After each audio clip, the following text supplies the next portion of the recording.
in the boat.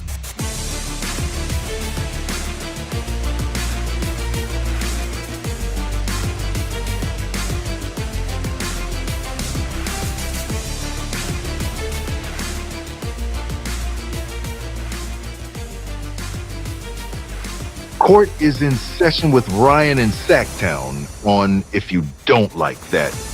Now, Ryan in Sacktown. Oh, must be Rhino.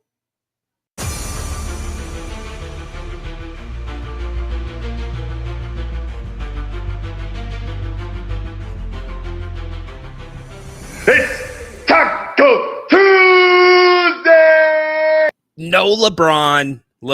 It is Jerry Reynolds Tuesday. What's going on? The King's Court live with you. Apparently, practice just wrapping up at the G1C. We've talked about Malik Monk holding Coach Brown accountable and the coaching staff accountable this preseason. Malik Monk interrupted the press conference with Mike Brown because it was taking too long, according to Matt George of Locked On Kings and ABC 10. Go figure.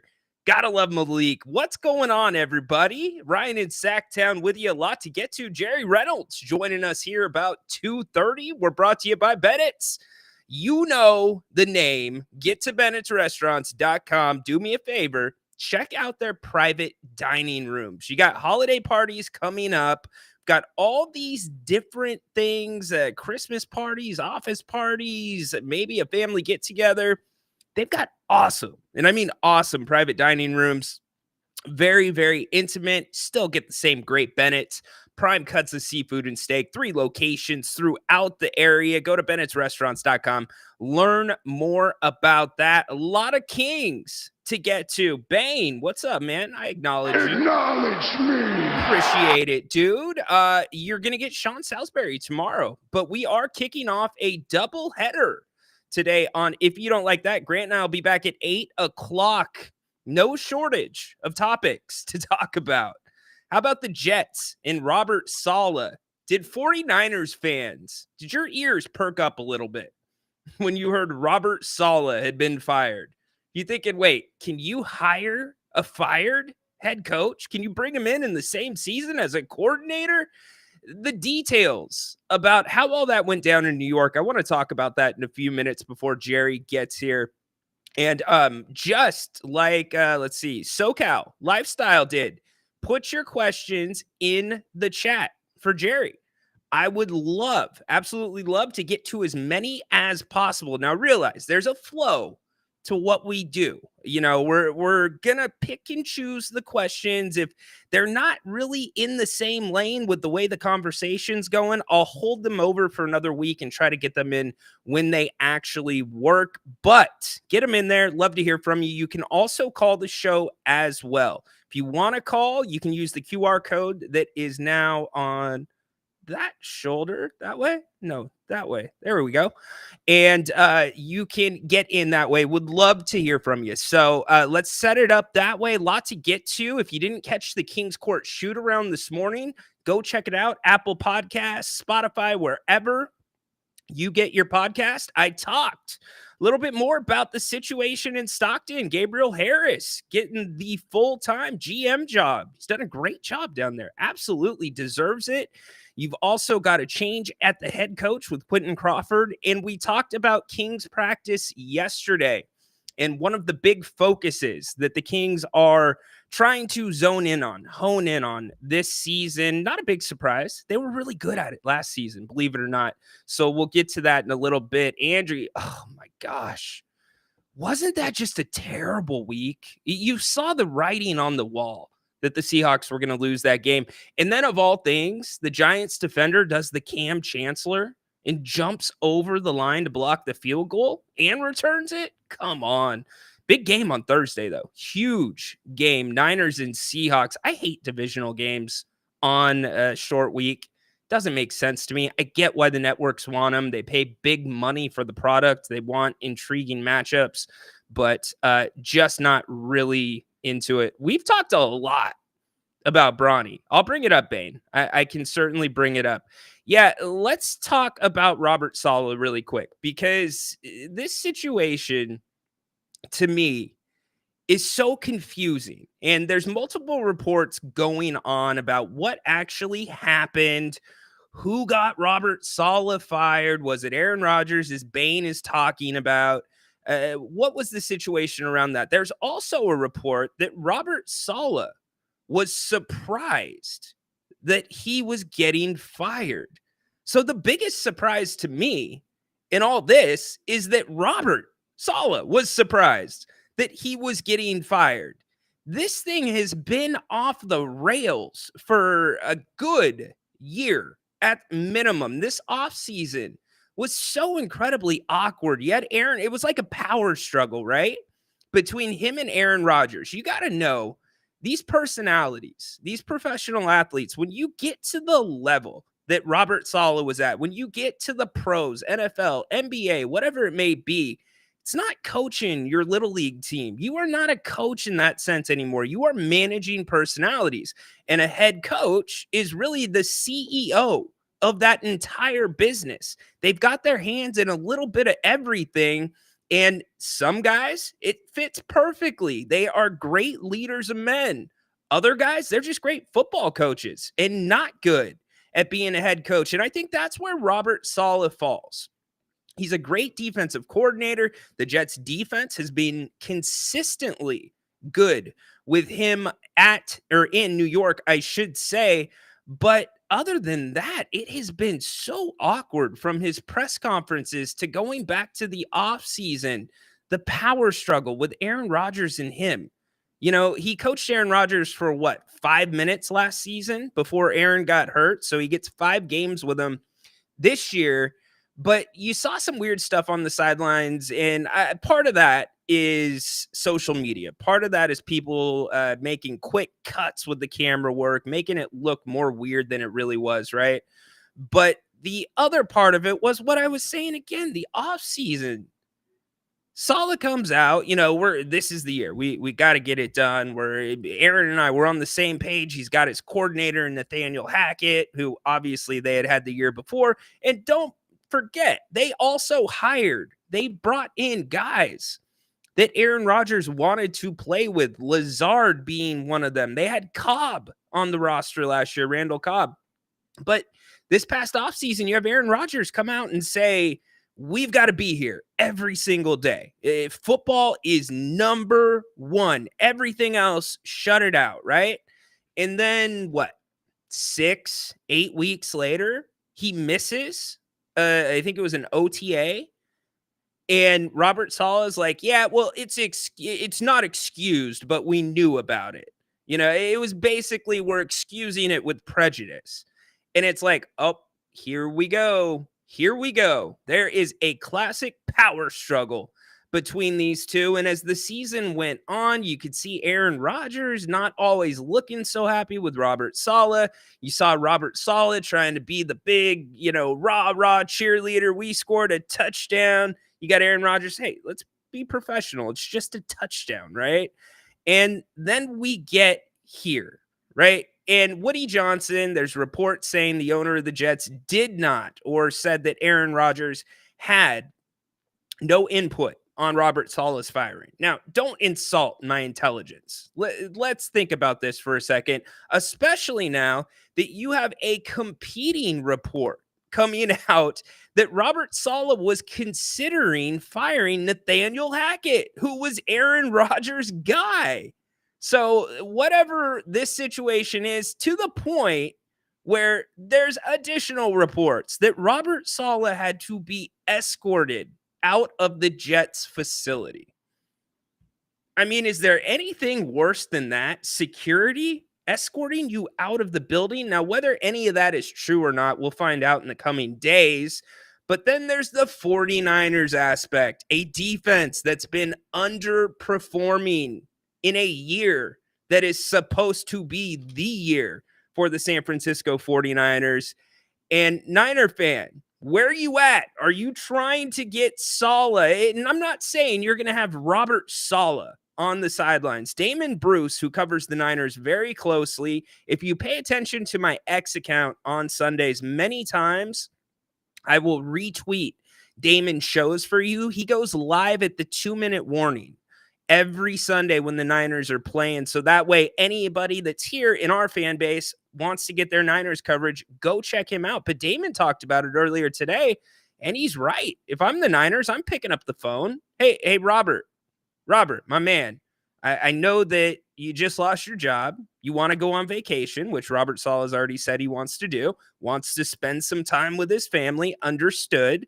But they're football coaches. Remember, when these guys are in season, they hardly see their families for the most part. Some of these coaches are sleeping at the facilities. So you go from that extreme to now another extreme where you are around your family 24/7. And I'm not saying that's a bad thing. I think we all kind of went through that with COVID, right? You were forced to shelter in place, whatever it may be, working from home now, especially families with dual incomes. Space gets a little tight. So where's the balance in between? Well, Robert, why don't you just look over the defense? Maybe you can be a consultant for us. Maybe you can point a few things out for us. You don't have to be on the staff. But Niners, why not? Why not, Niner fan? Why the hell not? The guy knows the scheme. Probably one of the best D coordinators you've had. Brandon Staley, what is he doing right now? Does that undercut him? Maybe. But it's an interesting conversation. And then you throw Jeff Ulbrich, who is now the acting interim head coach of the Jets, into this. Is there a more awkward position for a coach to be in than that of Jeff Ulbrich? What do you do? Because the fan base is looking for some type of indication that things are going to be different, that things weren't right, and the franchise made the right move by firing the head coach. Yet that dude hired you. And I get it's a cutthroat business, but that's got to be really, really awkward. So Jets fans, 2-3 so far this season. Does this do anything to save the season? I mean, Rodgers is banged up. He's got a sprained ankle. Before that, his knee was bugging him. So I'm interested in seeing, yet the Jets actually are still somewhat in that division. So we'll see what happens in New York. Story still developing in New York with the Robert Saleh firing. Anybody surprised by it? The fact that Robert was surprised is the most surprising thing to me. But give me your takes. Would love to hear from all of you. Flores, we're getting our questions in for Jerry. I love it. If Jerry was the Kings coach, what type of offense would he run? Pick and roll with Fox and Sabonis. We'll get to that. That's in the notes. Want to talk to Jerry. A lot of talk. And, Flores, that's a good place to transition. Because if you've been paying attention to the media, if you've been paying attention to social media, and this is Mike Bibby appearing on a podcast, this has been the overwhelming sentiment when it comes to the Kings offense. Somebody's going to get frozen out. This is going to stunt Keegan's growth. This was Mike Bibby on a podcast recently. DeMar DeRozan, where he said the Sacramento Kings will be in the Western Conference Finals, because he said that. I think everybody got a chance. I don't know if they can. I don't know. I'm not. No, if I'm being honest. I think they have a chance that they can make the Western Conference Finals. The only thing I'm scared about for that process is somebody has to be asked out. So who? I think it's going to be Keegan. You got to be, because now he's going to have to play a whole different role. You got Fox, you got Sabonis, you got Monk, and you got DeRozan. When you saying Keegan, because I like his game. I like his game too. And I like what he brings to the table. He's the guy that can stretch the floor, big rebounds and stuff like that. But he can really too. Keegan's role is going to have to, can he take that role of go stand in the corner? And if these four guys don't shoot it, it might come around you. Can he adapt to that? I see what you're saying with that. And sometimes that is hard for guys. I don't quite think that's going to be Keegan's role offensively. I think the game has changed a lot. And the way that Mike Brown coaches the offense. Now, let's take two categories.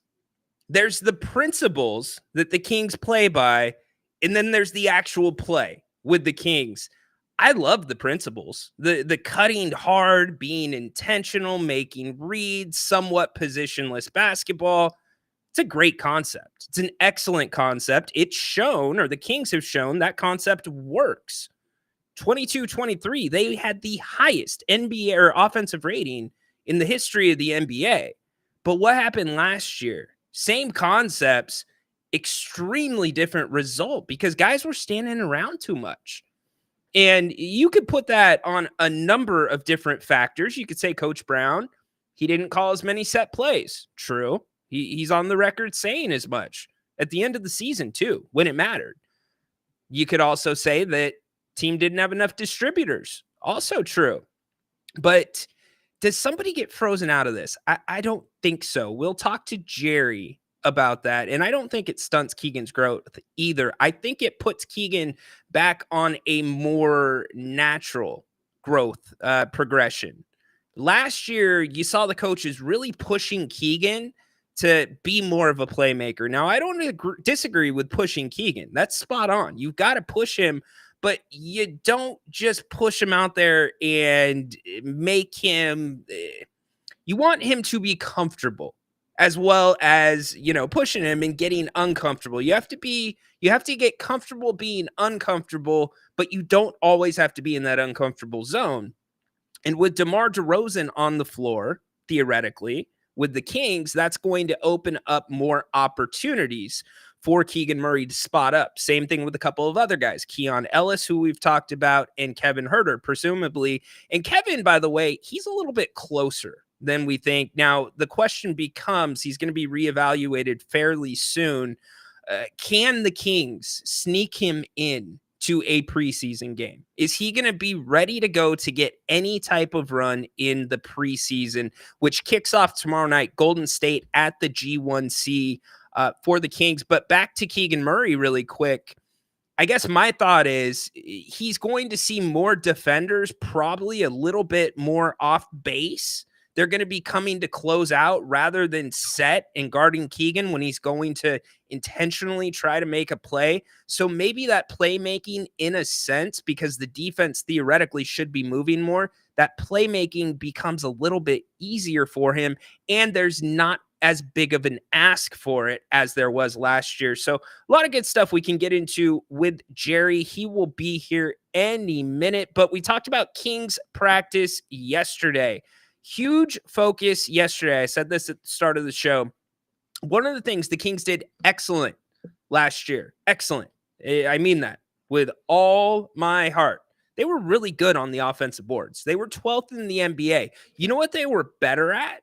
They were better at keeping their opponents off the offensive boards. Second in the NBA. So last year, they threw a little bit of a different wrinkle into their scheme when it comes to crashing the boards. And this year, they are doing the same. Yesterday's practice was largely centered around offensive rebounding and their rebounding zones, their crash zones, as they call them. I've got some audio from Coach Brown. In fact, in one of the scrimmages, I'll let Coach Brown tell you. Here was Coach Brown after practice talking about the offensive rebounding. Today, when we played, we gave plus 2 points to a team that got an offensive rebound. So if I'm on defense, that meant I'm gonna box you out because I'm not gonna let you get the offensive rebound because then we lose 2 points on the board. Mm-hmm. I think our black team won a drill because within that drill, they had like 5 offensive rebounds. I don't think they made a bucket, but they got 5 offensive rebounds. And we want to show our guys that, hey, if you win the possession game, you're going to give yourself a chance to win while getting stops. Now, you can't think you're going to get 20 offensive rebounds and no stops and think you're going to win. But if you get stops like you're capable of, and you offense a rebound, you come up with the loose balls, you come up with all those types of things, you're going to give yourself, make free throws, get to the free throw line, limit them from getting there, you're going to give yourself a chance to win. And that was proven today with the black team in this particular drill. I don't even think they made a bucket, but winning the drill because they came up with 4 or 5 offensive rebounds. So there you go.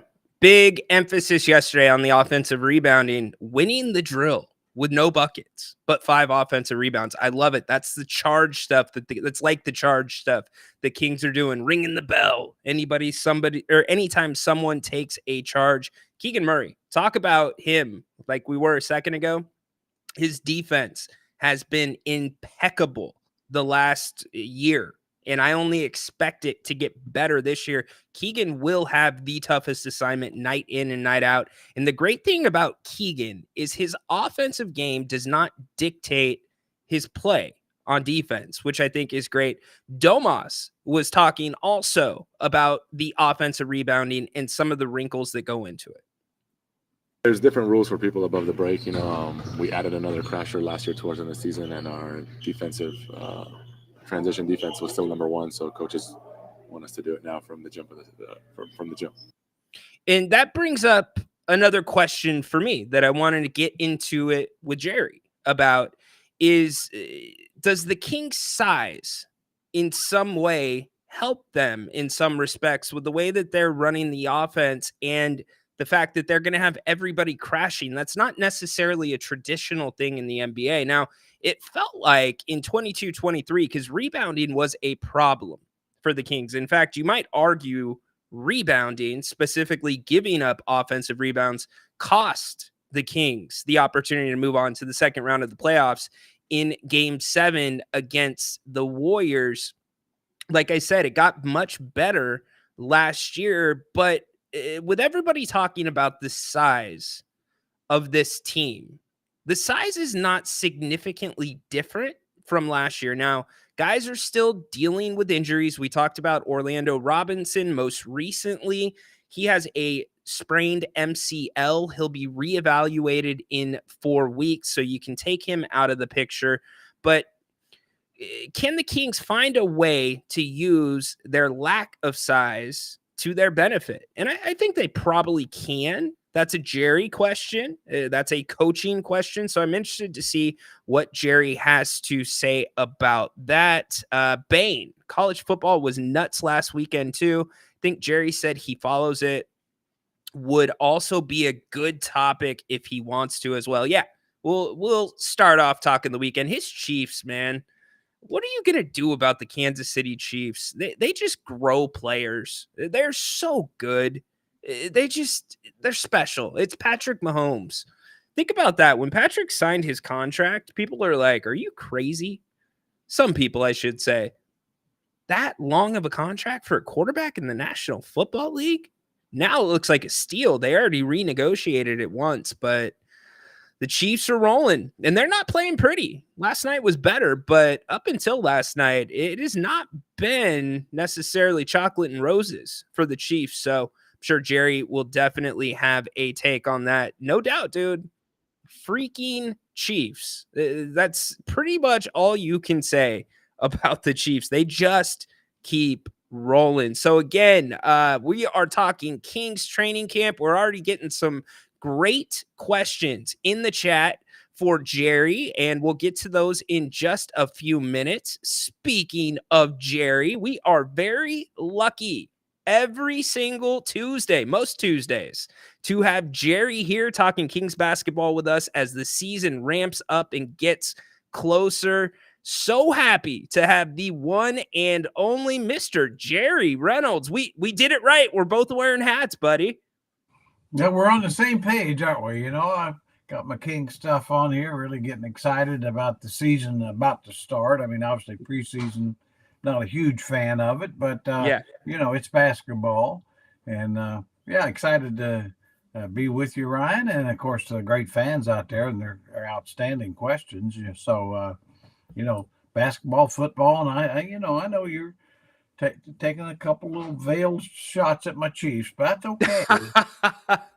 I'm not taking shots at him, Jerry. I'm impressed because they can win anyway. They're 5-0, and they, bit like most teams in the league, there's so many close games. It's just so early to tell. I think they're very good. I think they got the best defense in the league. I think that's why they're where they are. Their offense is, with the injuries they've had, they're much like the Niners. They've had key guys out. So we'll see where it goes. But we know, just like the NBA, there's always surprises as the season goes along. So I mean, it's like Minnesota's 5-0, and I don't really think they're one of the best teams in the league, but they've played like it so far. They've been pretty dominant, but you're right. It's a long season. That's what people forget. And it's a season that flies by so quick, Jerry. It's like It sure NFL does. starts and it ends. Every week there's so many, like upsets. Of course, there's parity, so much parity in the league. It's much like, I always say there's about, usually by the end of the season, there's 2 or 3 teams that stand out. Sure. It's kind of special, and 2 or 3 that aren't any good at all. And the rest are 8 and 9, 9 and 8. Yeah. And sometimes those teams that have a bad division that sneak in the playoffs, they get hot at the right time. And who knows? That's the thing. Because it's one game, and exactly. Get hot at the right time. And, baseball is a little bit like that in the sense that pitching, playoff baseball is different than regular season baseball. Completely. You've got rest, and then pitching staff. Pitching is more important than ever in playoffs, and of course relievers. So it's kind of interesting. But anyway, good day for me yesterday. Me and my son watched the Royals win, and then nice at the same time watch the Chiefs win. I used to be a big Royals fan, but as a front runner when they fell. When of course during the Brett years they were also but then I haven't really followed them much since, so I'm sort of jumping back on the bandwagon, being the front runner that I am. You and Grant put anything on that series? No. I don't bet on anything except the lottery. I always buy lottery tickets, which is just a gift to the education system. Sure, write it off. I wish I could. So anything else catch your eye this weekend in the sports world? There was a lot going on. Well, there really was. Yeah. I mean, you've got the WNBA finals being played, and of course, NFL football, college football. Vanderbilt beating Alabama may be the most surprising upset that I can think of in decades. They come off a big win against Georgia and then go to Vanderbilt, which, I don't know how you explain that stuff. And then the students carry the goalposts all the way through downtown. Like Vanderbilt, quite honestly, I'm not sure they belong in the SEC. They haven't been competitive in football in my lifetime that I know of. It's a great point. There's a couple teams like that. Mississippi State, they're not usually would be great. The other one, Ole Miss is good, and Mississippi State has been at times, but Vanderbilt never has, to my knowledge. I could be wrong, but. And your knowledge is pretty good. So before you came on, we were talking about the Robert Saleh situation, him getting fired in New York, and I don't have a question about that situation, but I do have a question in this sense. What is it like for a coordinator or the new interim head coach stepping into that position? I get it's probably exciting, but it's also pretty uncomfortable, I would imagine, between the tug and pull with the media, the owners, players. What's that like, Jer? Yeah, well, I've done it, so it's not pleasant because in general, certainly the coach that's fired is the same guy who hired you. Yeah, if you're a coordinator, and generally speaking, you're friends, and so you really don't like seeing your friend fired. But then again, you have to work, and so it's an opportunity. So that part is one of the difficult parts of it. But then, it's also true. It's like, well, the reason you're in that position, the team has underperformed. And so it's up to, you have an opportunity, to if you can make it better, and that's all you can do, make it somewhat better, then of course, probably you will get to keep the job. And that's, I think the idea that the Jets are Super Bowl contenders when the season started, that's probably kind of gone. And so the same pressures wouldn't be applied to the interim, but it is tough. The first thing they got to do is get the team back on board. Mm-hmm. make sure that, there's a long way to go in this season. And obviously, with Rodgers, hasn't played particularly well, but, he's capable, and their defense was supposed to be among the elite, and it really hasn't been. And they can be again. So, a lot of New York's a lot of pressure. And so it's an opportunity for the interim, but it's also, if they don't win, and play much better, then he won't be the interim next year. He'll probably be a coordinator somewhere else. Yeah, I don't think we've ever had an interim that I can remember. Yeah, no. So let's get to a couple. Just on one final thing, my guess is that he wouldn't have gotten the spot if Rodgers and a couple of the key guys didn't okay it. Bingo. Jerry, how much has that changed in your time around sports with star players being consulted now on franchise decisions? Quite a bit. I think when I first came to the league, not very much. Now, I think by the early 2000s, I think that we started to see a change. And really, it's all related to money. Sure. I mean, when star players are making 40 or 50, $60 million or on a $250 million contract, I think if I were an owner, I think it'd be silly not to contact and consult them. Absolutely. I mean, they're your partners. It's funny that you said partners and not employees, because some owners don't see it that way.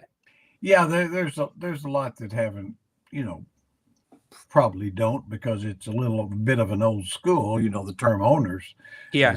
And I see it both ways. I mean, the owners are also have invested hundreds of millions, if not billions, in this franchise. So they've got a lot more in it than the players do. The players, and the players in fact are employees, but some are very important employees. Yes. And so it'd be more like CEOs of a corporation. They might not be the owners of it, but they're very important. So yeah, that's changed. And it, they always say, any questions about anything, follow the money. And I think it definitely applies in sports. Absolutely. Jerry Reynolds joining us here on the Kings Court. We're going to be talking week 2 of Kings training camp, also preseason game number 1 tomorrow night from the G1C. Let's get to some of the questions already in the chat for you. Jerry, do you think Keegan should be himself and be a leader in other ways besides communicating, or should he really speak up more this season and get involved in the offense? Yeah, that's a great question. I personally think Keegan needs to be Keegan. Bingo. I mean, he's not a raw guy, and some of the best players in the history of the game have not been. I mean, thinking of Kareem Abdul-Jabbar to start with, guys like that they just went out and wanted to play and perform. Some of his all-time greats. No, I think he just needs to be Keegan Murray and try to keep getting better as a player. I think his personality he's a great teammate, and let his skills do the speaking. There's others that can be more. I think with DeRozan and De'Aaron and Sabonis, I think those guys they've been around enough, and they certainly are confident in their abilities. So I think that can be taken care of. Yeah, I completely agree with you. You got Malik this year stepping up. He said that he feels that he's the vocal leader of the team, keeping the coaching staff accountable and training. He might be actually the most outspoken. Now, I don't know exactly if he's the number one leader, but he definitely does lead by example and word and everything. Whereas I think with Keegan, he's just a guy I think is more comfortable being one of the guys and being the best player he can be. Bingo. And in some ways, and we've talked about Keegan's importance to the defense, he leads by example defensively. Yes. Hardly ever, Jerry, is he out of position. Most nights he's guarding the most difficult player on the court. Yeah, I mean, you've seen that through the years. Some of the great teams, I always remember the Bad Boy Pistons, Joe Dumars, great player, not the leader, Yep. But a leader by example, he certainly was.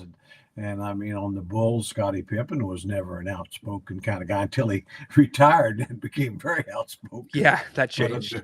during his play, I mean, obviously it was Michael's team and everybody knew that. Yep, absolutely.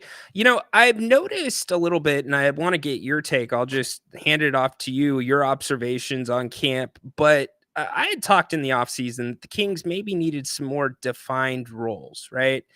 Because of the free-flowing offense and interchangeable here, interchangeable there. And my perception thus far in training camp, with coach talking about the emphasis on offensive rebounding, the climbing together motto that they are going with this year. Not everybody's going to get to the summit, but we need everybody for somebody to get there. It seems like there's looking to be a little bit more of a balanced approach, both in what's on the floor and also within the physicality. What have been your takes so far on training camp? Well, I think that's a great way to approach it. I mean, for this team to have a lot of success, I mean, one thing is that they're small. Yeah. So the way you make up for that, is get the group involved and on the offensive rebounding, defensive rebounding. I mean, I think it should be a team that says 5 to the board. Don't just leave it to Domas. Sure. He'll do his part, but all 5 guys, if you have 5 guys involved in defensive rebounding, then you'll get more of them. And offensive rebound, obviously you can't have 5 guys because you got to protect the backcourt. But, just 5 guys that are involved, because I especially think defensive rebounding, because good defense can't end until you get the ball. And Absolutely. And that's rebounding for the most part. Absolutely. And when it comes to the defense, I'm expecting there to be a decent dose of zone defense, depending on some of the combinations on the floor. Jerry, what are your expectations for the Kings defensively, whether it be in zone, and what would you like to see from them this year? Well, yeah, I agree with you. I really think this team needs to play a little more zone. Obviously, they can, one thing about it, years of college coaching for me, we played a lot of matchup zone, and you can basically look like a man-to-man if you want to, but that goes into getting your ball pressure early, and then sometimes teams especially with 24-second clock. It's not like in college where you have a little more time to recognize it. Exactly. So you can really make a team waste about 10 seconds to figure out that you're in a man or zone. Bingo. And so I think then with the small team, it would allow you maybe to full court or 3/4 press and fold and basically slide back into a zone so you could keep more pressure on the ball.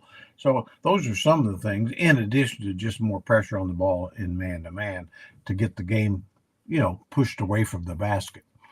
Yeah, and the Kings, when they did that last year, when they got teams off of their spots, because all too often teams got to where they wanted to go. And when they did the opposite, they had great success. A great example of that, Jerry, was the play-in game against the Warriors.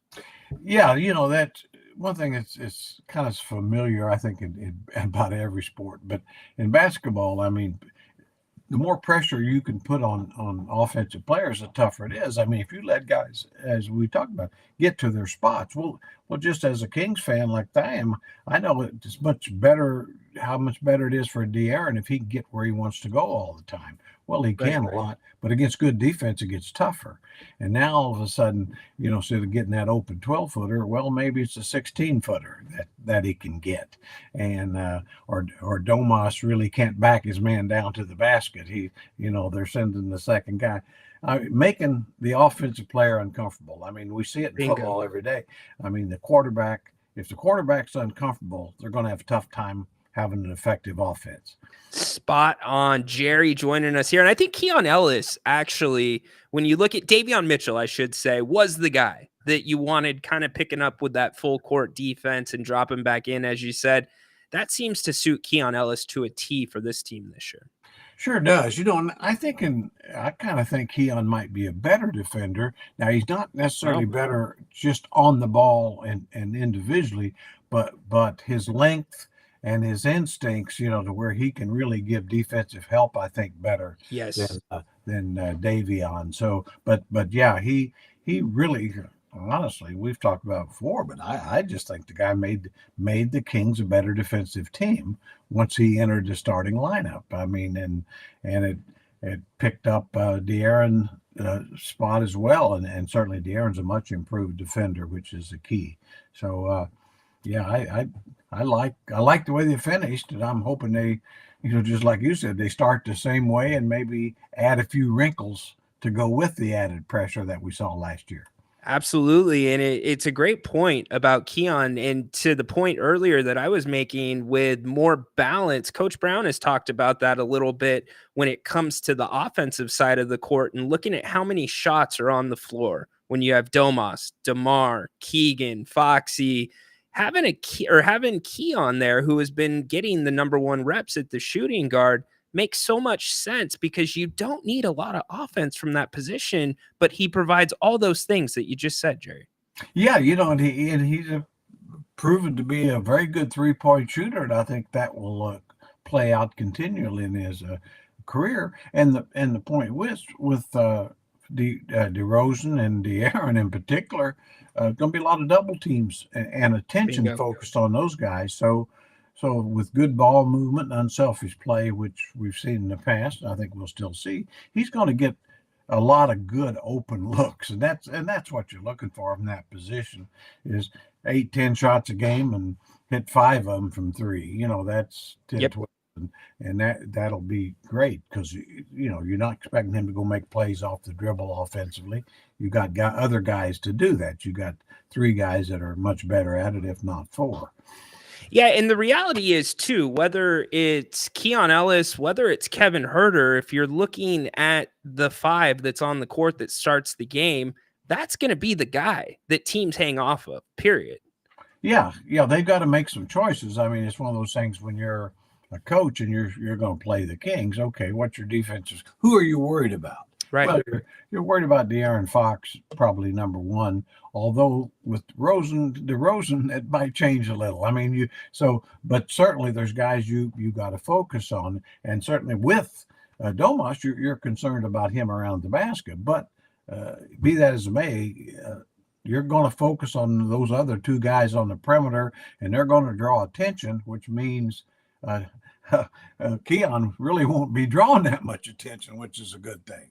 Yes, spot freaking on. Flores has a question. Jerry, if you were, I'm going to throw in the coach again, what type of offense would you run? Pick and roll with Sabonis? Question. Well, that is a great question. If I were coach, number one thing is I'd ask for $8 million and then maybe get sick. But that's a lot of chicken and dumplings. Yeah, I was going to say, but a different time. But I do think I think with Domas, I mean, I like running the offense through him. I think that with DeRozan, I mean, I think you still want some high screen rolls. With DeMar, I mean, in his case, you might run more side pick and rolls, and dribble handoffs. Of course, I think a lot of things I think you would want to see the same. I think maybe the only difference in some cases, I would like to see maybe a little more even some high-low kind of action with Keegan Murray involved with Domas, and I think just a little something different, and to get some more post play. And I think you can do that with DeRozan as well. He's a very good post player. And so even though he might be smaller and who's guarding him, but I mean, I think the Kings could do that with going through Domas at the high spots and or even reverses. So a little more high-low post action, I think would be very effective. I think you're right on. When things were not going well offensively for the Kings at times last year, they did that high-low with Harrison Barnes, and it worked. And I think it worked. Exactly right. And if it didn't work, a lot of times they were getting fouled, which slowed things down, got them to the line. Now you got to cash in on your free throws, which is another story that the Kings are definitely focused on this year.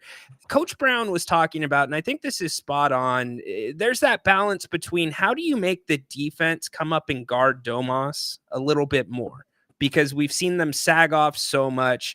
But he said, Domas, I need you to start the DHO, initiate the offense where the defender is at rather than at the spot. Do you think that's the better medium than having Domas shoot a bunch of mid-range jump shots? Well, I think he should look to shoot the mid-range shot a little more, number one. But, boy, I couldn't agree more with Coach Brown there. In other words, all he's saying is take up some of the slack. If a guy's giving you 5 foot, well, we'll just drive the ball in that direction. And so the guy coming off the dribble handoff now is getting the ball at 18 feet instead of 23 feet. And so in other words, take what the defense gives you.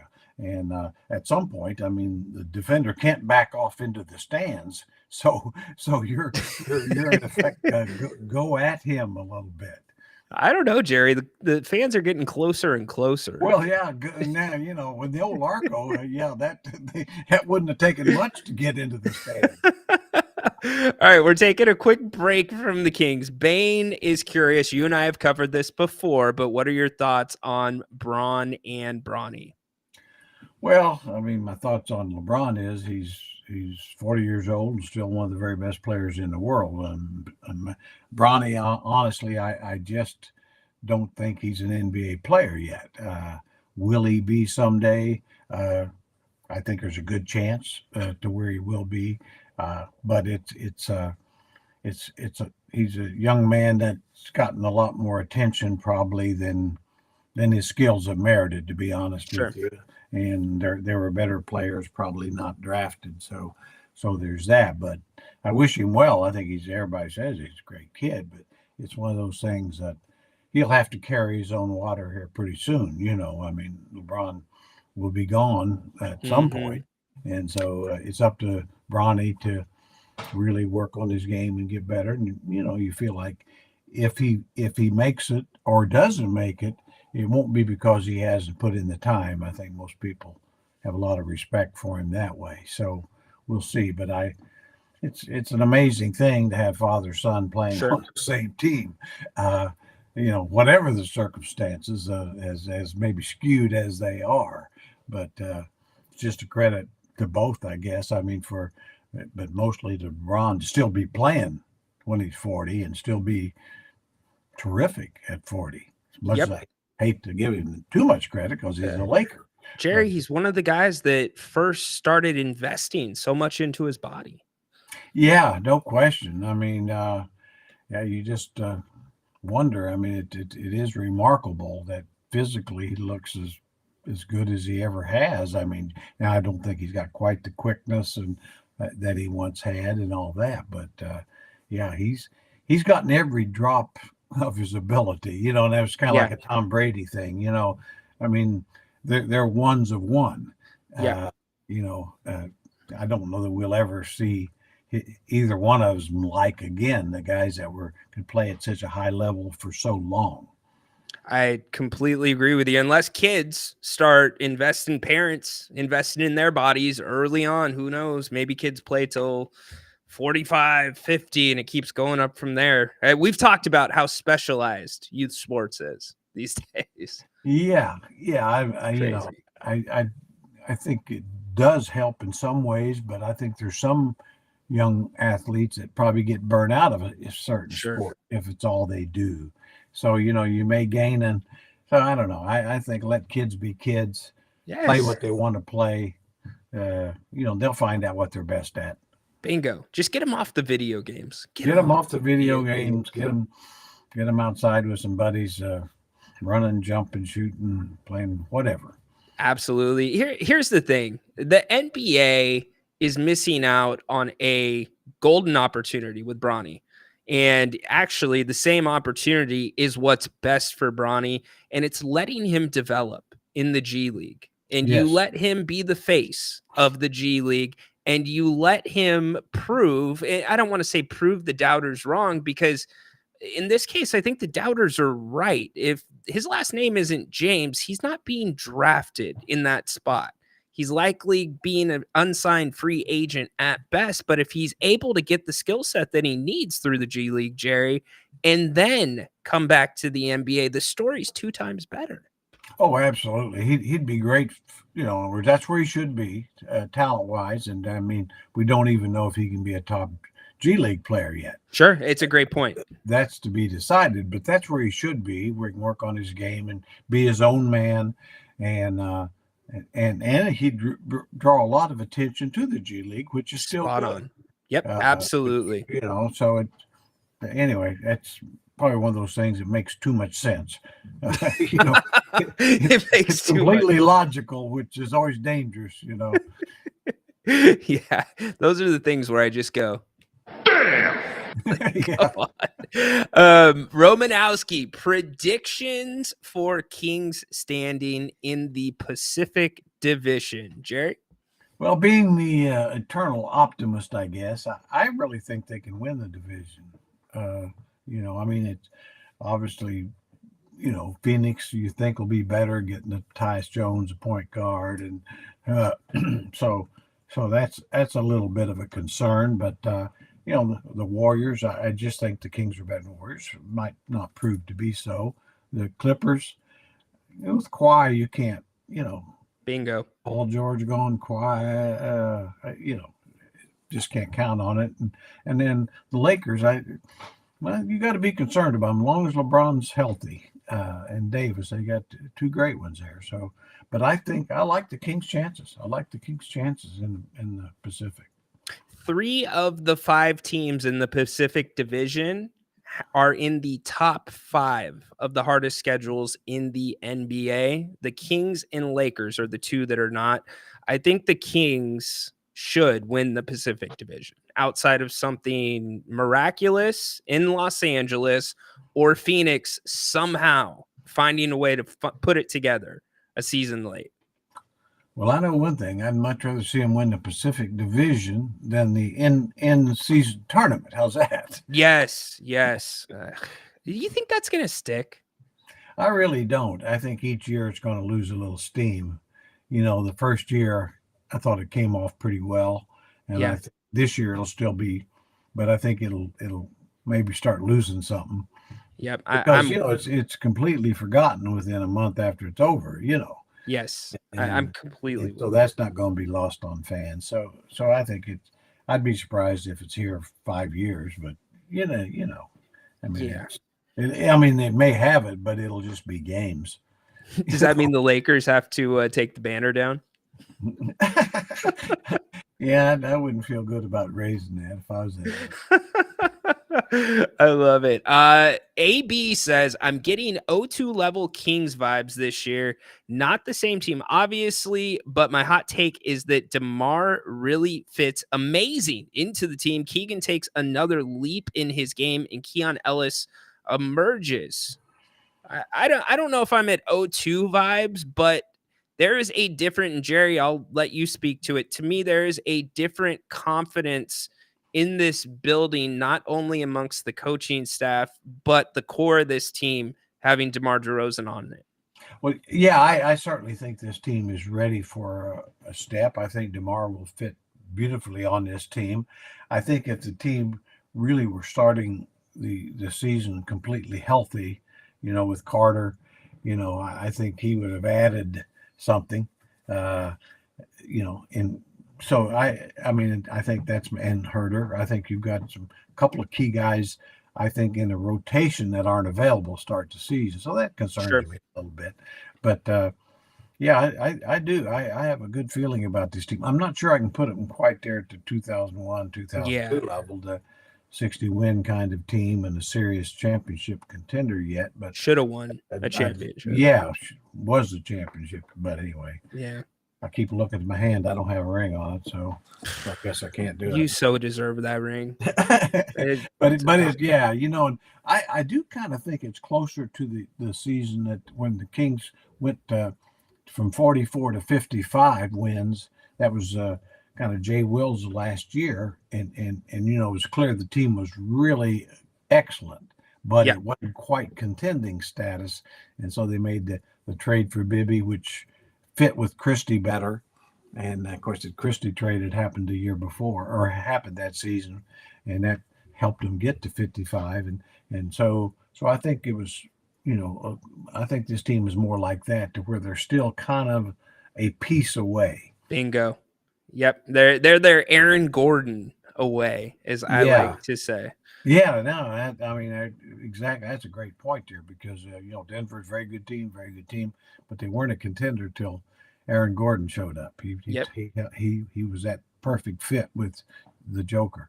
He was. Now, this guy is calling in all the way from Serbia. I told him he's got 2 minutes with the one and only Jerry Reynolds. Baki, you're on with Jerry. All right. Good day, gentlemen. Okay, let's gonna be quick. Appreciate you and thanks and grateful for having me with Jerry. And the Kings are nothing without him. So hello to Jerry. And I would like to ask you guys about question marks for the next season. I'm gonna be really short. So we all know what we can expect from 90% of the players in the roster.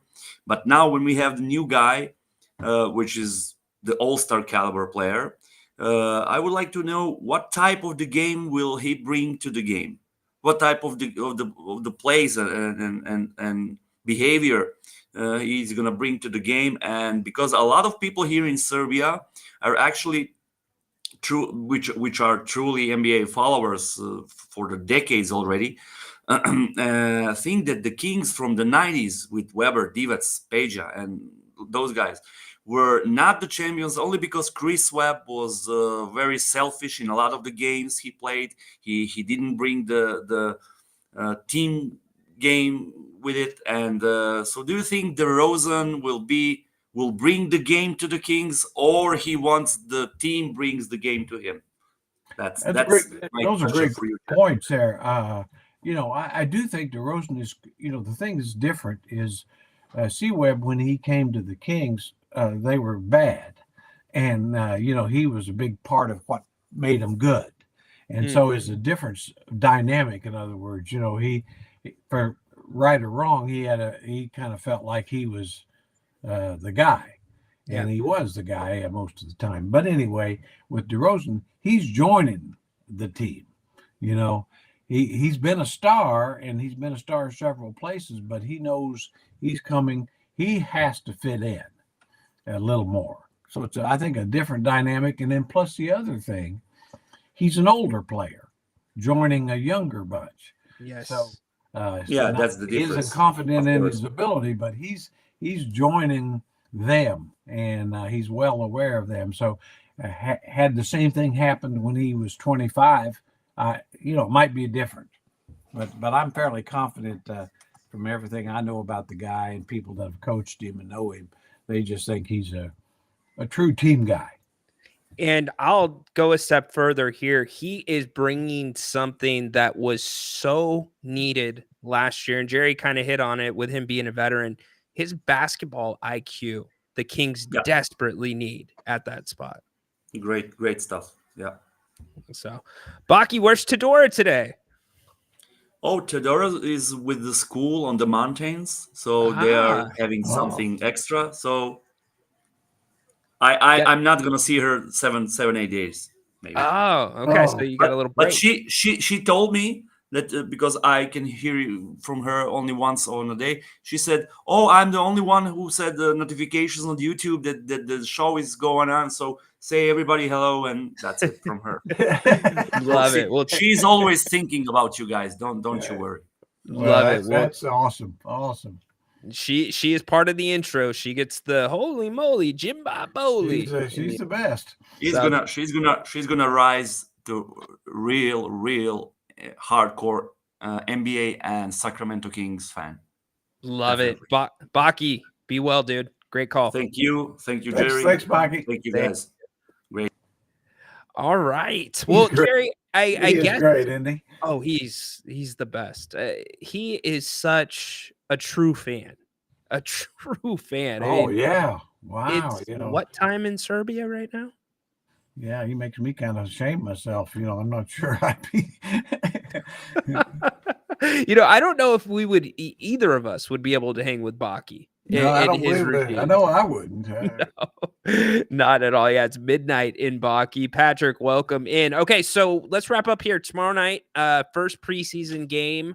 Mike Brown has said that he's going to play everybody that is available and able to play. Jerry, what are you looking for from the Kings tomorrow night?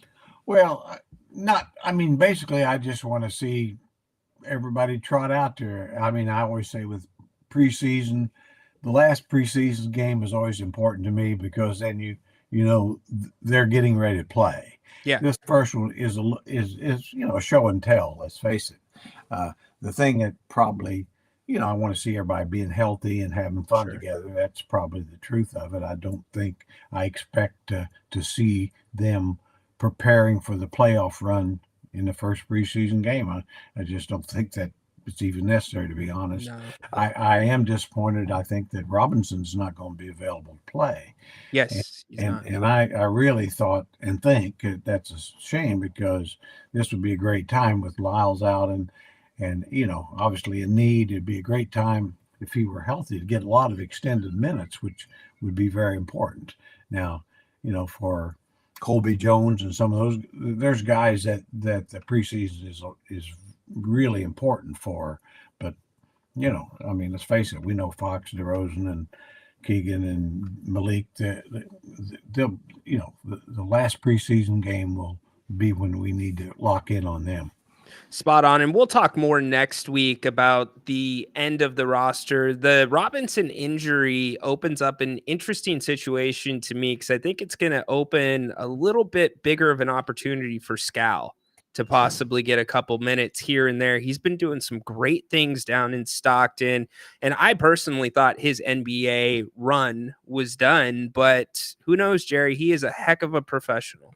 And he's such a lively athlete. I think with Scal, the biggest problem he had, at least the first run, was he's just too nice a guy. and I mean, he's just simply too nice a person. And I think as he's gotten older, I do think that's one area where he understands. It's like, well, you can be a nice guy, but ball goes up. You, like I've said many times, you got to have a little shitbird in you. Damn right. Take it to him. And so hopefully, because he's got enough ability. Yes. He's got enough ability to play in the league. I mean, his length and his ability to shoot the ball. So, yeah, you're right. I'd like to.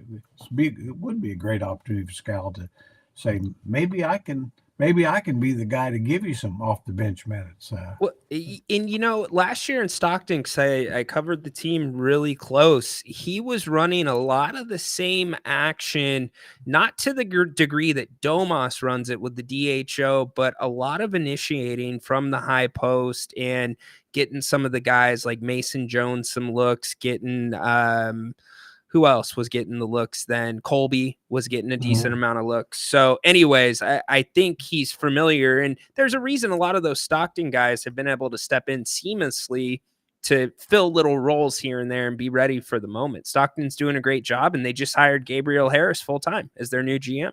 Yeah, I like that. I mean, I like the idea of the, G League team they should be running the same stuff as the main team, Yep.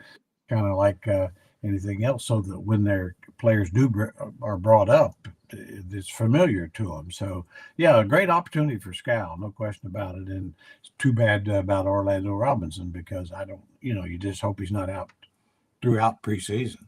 Yes, I completely. Well, 4 weeks is the reevaluation. So what do the Kings hold a roster spot for him? We'll get into all that probably next week. But when we talk next week, will the Chiefs still be undefeated? I think they got a week off. So are they're on the bye? Okay. Yeah, they thought a bye, so there's a good chance they will be. You could have taken me to the court there, right? You could be like, I guarantee it. Yeah, a long way to go. The Chiefs are good. I know they're good. And the Niners are good. They just got to get their stuff together a little bit. Definitely. Same way with the Bills. I mean, they're a better team than they played recently. So some of that's going to shake out. And maybe Minnesota isn't quite as good as they look. Maybe although, I mean, I don't wish anything bad on them. I'm happy to see Darnold playing well, and certainly all the rookie quarterbacks. I think, you've got 3 rookie quarterbacks just doing outstanding with incredible Daniels, who looks like a Hall of Famer already almost. He's on a list with over a 4-game span, over an 82% completion rate. Only 2 other players were in the 80s, Peyton Manning, Tom Brady, and Jaden's at the top of the list. That's a good small group to be in. Not too bad. No, I can't think of a rookie that I've seen any better than him in my lifetime. I mean, not saying Wow. there's others I would say are good, but Yeah. and then Caleb Williams is getting better, and Bo Nix is getting better, and it's good.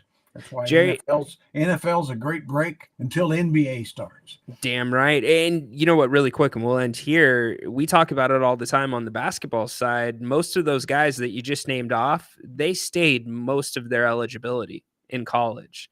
So it gave them a little bit more of a perspective or a prime to be ready to go immediately. Oh, that's a great point. It's like the Brock Purdy thing. He played 50-some college games, and then Jaden Daniels did, and Bo Nix did. Yep.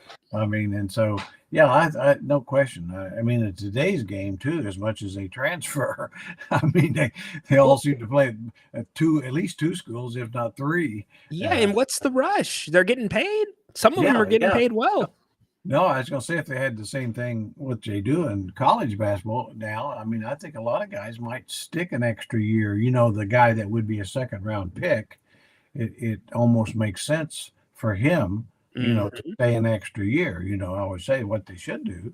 If I was a father of a player that looked like he would be a second-round pick, I'd say stay. You're getting paid pretty good money by the team for sure that you're going to stay with.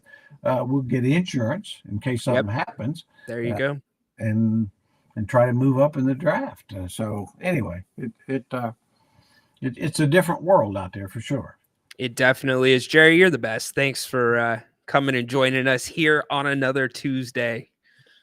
Well, it's always a great time. Looking forward to it. And like I say, I'll probably take a couple of days off before I start getting mentally ready for next week. Yeah, please do. Please do. I don't want you to burn out. We've got a long season ahead of us. I don't want to burn out. I want to be here for you now. Oh, and did you get my text message? No more 2-a-days. 2-a-days are done. Oh, good. Yeah, I hadn't checked, and I was about ready to ask if you could give me a break because I'm starting to wear down. I can't do those suicides anymore. I love you, buddy. Have a great rest of the week. All right. Take care, Ryan. All right, Jerry. That is awesome. How good is Jerry? So fun. How was that? What did you take from that? Let's break it down. Let me know. What a great conversation with Jerry. We covered a lot of ground there. Really good questions by all of you. Appreciate it. LeBron James is the Lance Armstrong of basketball? I don't know about that. Are you implying he's on? Yeah, there we go. Now we're getting into it. Domas, gonna be a top 5 MVP candidate, not according to the NBA GMs. Haven't got to that yet. Did you see the GM survey that was released about this season? They asked all of the GMs about many of these questions, and I can assure you Domas was not on the list of the top 5 getting votes. Now, you did have one king on the list, not in the MVP category, but you did have a king that was the number 1 vote in a category. Who do you think it is, and what category do you think it was? If you already read the article, then you know. So, but if you didn't, give me your guesses in the chat. Let's see. Can you ask Jerry how he aged backwards? AB, my man. He looks 10 times better in person, too. No BS. Jerry looks great. It's his routine. He's got a routine. He stays busy. He eats right. He walks every day. Amazing. Absolutely amazing. Good point, man. He is doing it right. Absolutely doing it right. He doesn't go in for the chicken and dumplings every week. It's a once in a while thing, but definitely a very good point. Let's see. Yeah, he's got so many good sayings. There's some good ones that'll knock your earwax loose. I don't remember that one, but I definitely know that it is legit if AB is putting it in the chat. Baki, The first full live game watched in the NBA was the Kings last season play-in game. Can you count how long without 48 minutes NBA and how hungry I am? So you haven't watched a basketball game since the play-in. It's been a while, but not as long as you think, because it takes 16 wins to win the championship. Doesn't mean that you play only 4 games. It can go 7 games. I don't know, Baki. You missed the playoffs. We'll leave it at that. You know what that is. Flores, Monk, best bench. No, that was not it. But I don't remember seeing the category. You are warm in terms of the position. Now that's going to give it away, but it's De'Aaron Fox. But let me know what you think he was voted number 1 at. What do you think it was? In the meantime, do me a favor. I only ask you on this one thing, and I promise you will come back thanking me.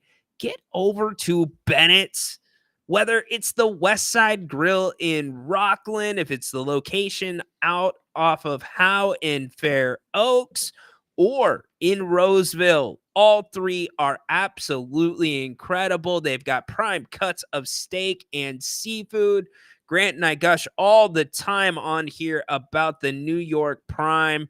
Also, the Redfish, one of the only places in town that I know of that I've seen redfish on the menu, and it is absolutely delicious. It's blackened redfish, comes with a nice little lemon wedge, and you get some incredible sauteed spinach.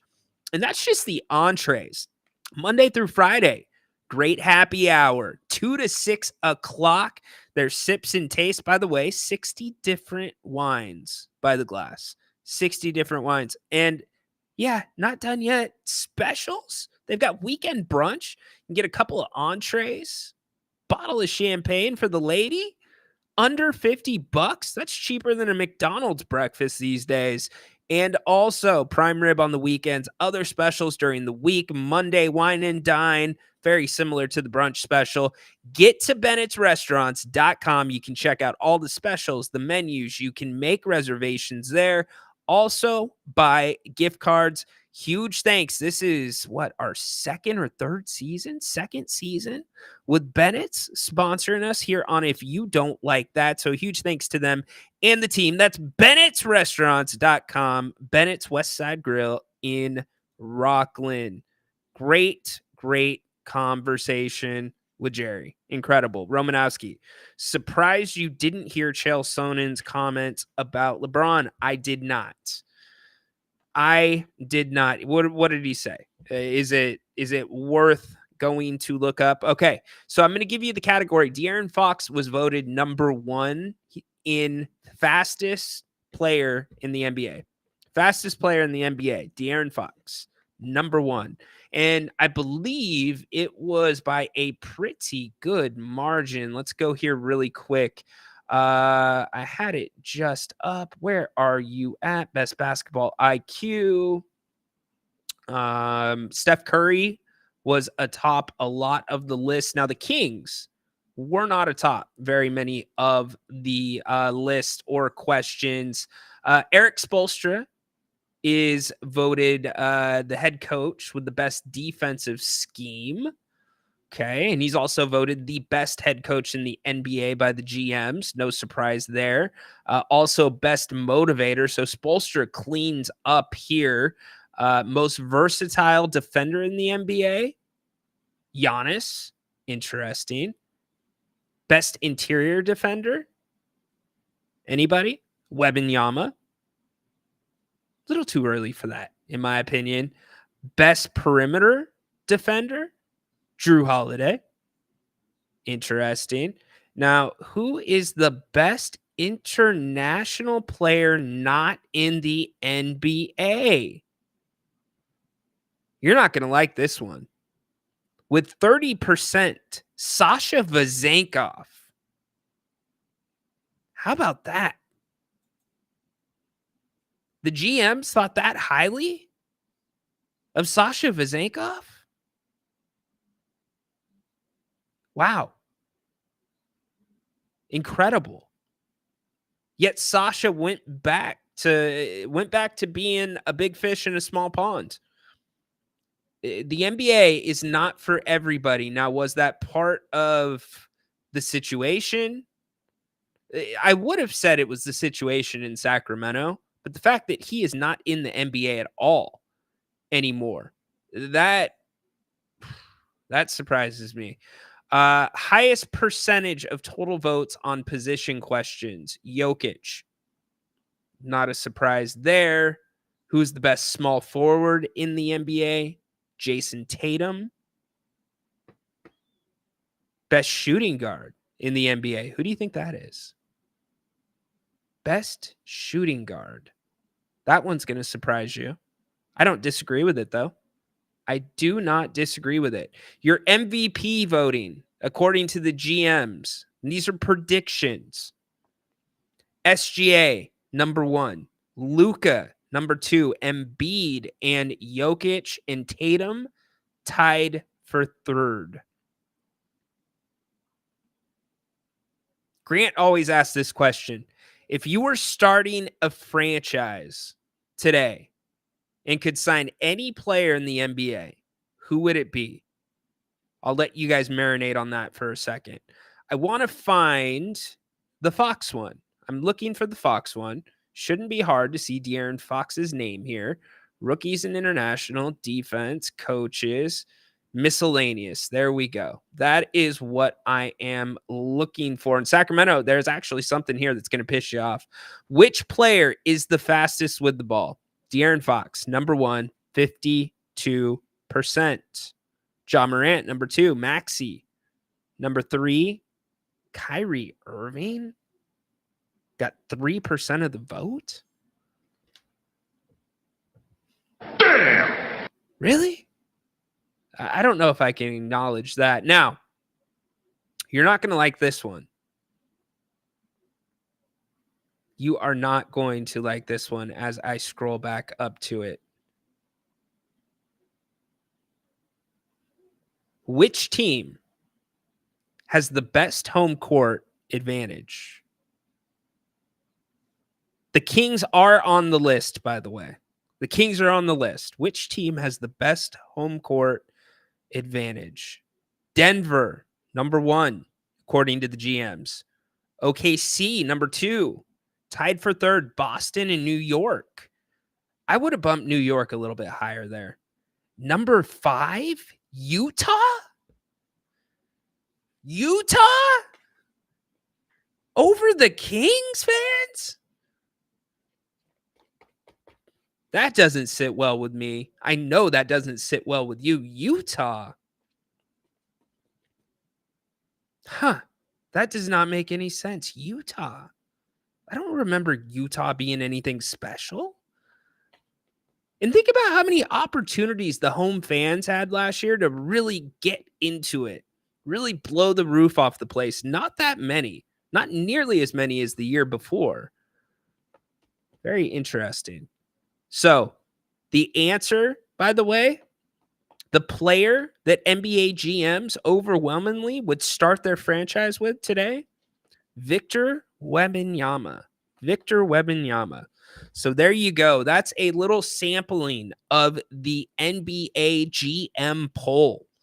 Go over it a little bit more tomorrow on the Kings Court shoot around. I'll dig through it with a fine tooth comb.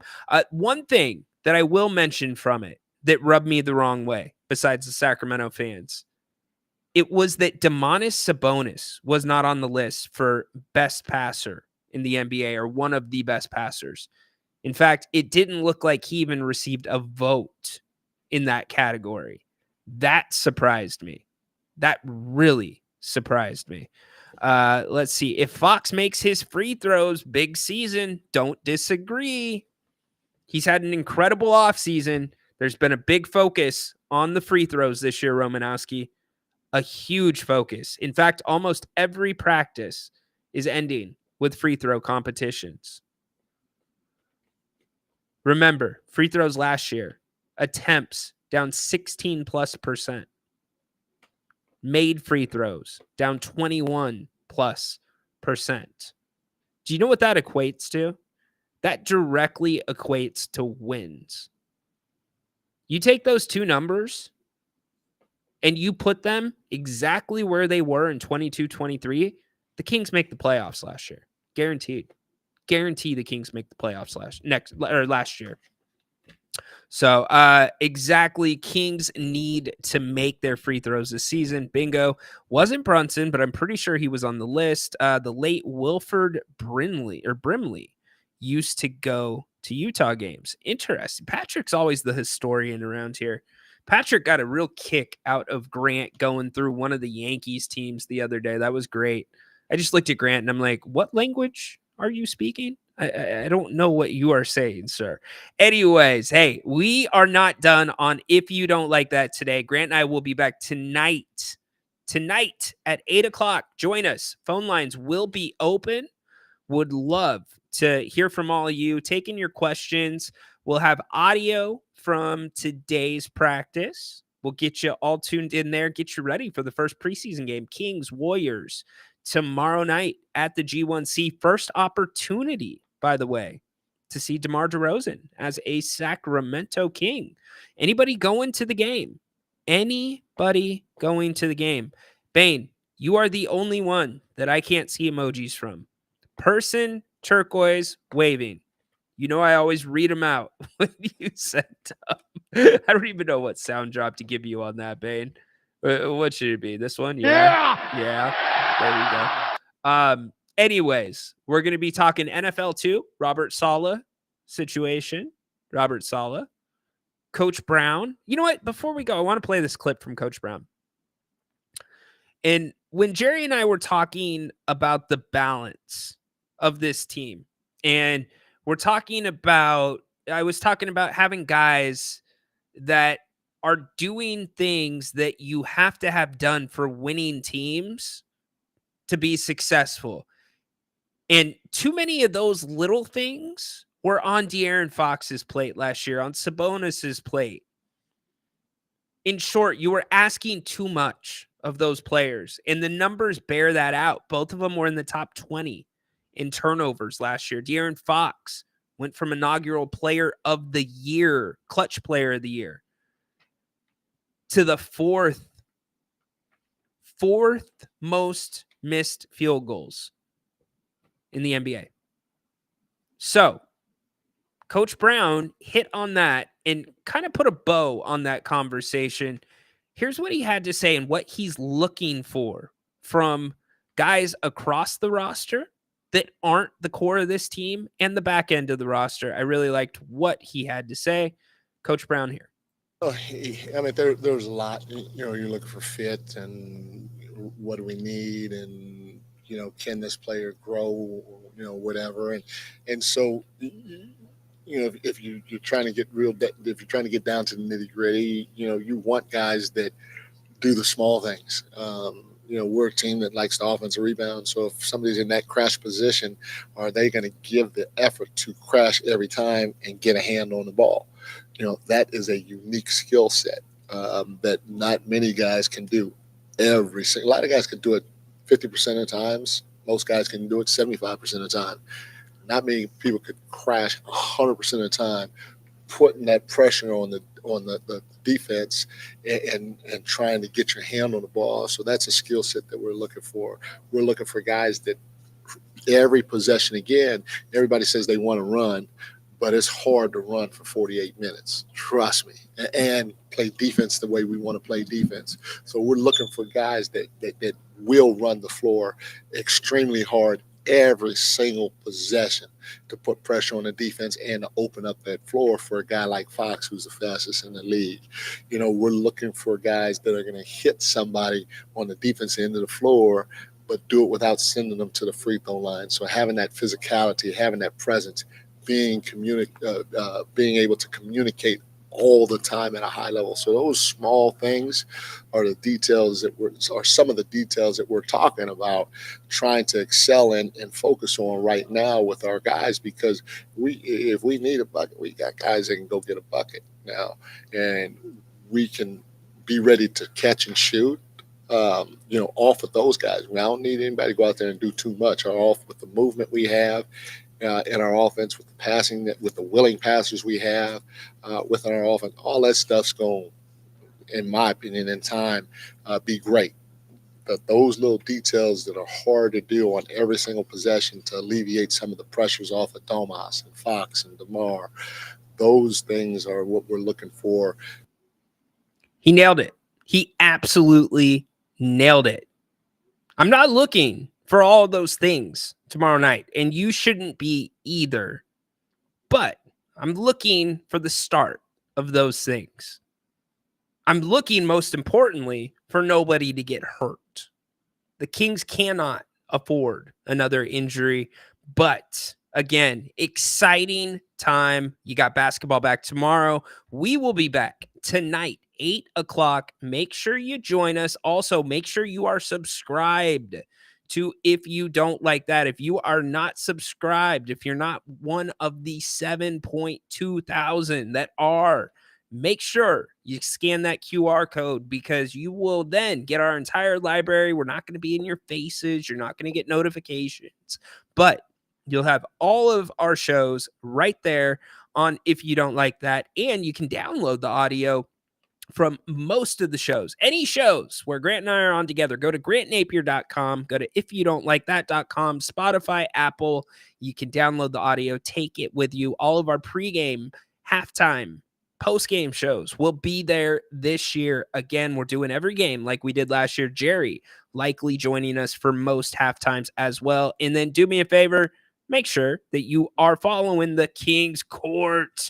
It's growing. I reached out to Gabriel Harris yesterday, told him congratulations on being hired as the GM. He's still hoping to come on. You can understand things are pretty busy right now this time of year, but you'll get all of that stuff there and more. And also you get morning shoot-arounds. That's where you get my inside thoughts on what's going on in the building, what my reads are, what I'm seeing. We're listening to audio from the players, from the coaches, and many days or most mornings during the season, you'll get additional thoughts that weren't shared on the post-game show. So make sure you are subscribed there.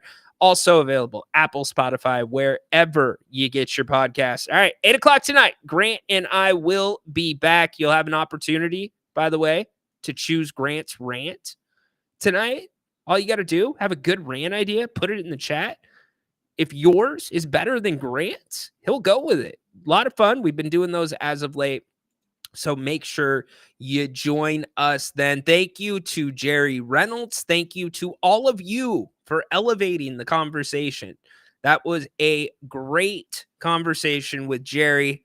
Awesome questions from all of you. Can't wait to be back with you at 8 o'clock tonight. Big thanks again to Bennett for sponsoring today's show. Go Kings, light the damn beam. Court is dismissed.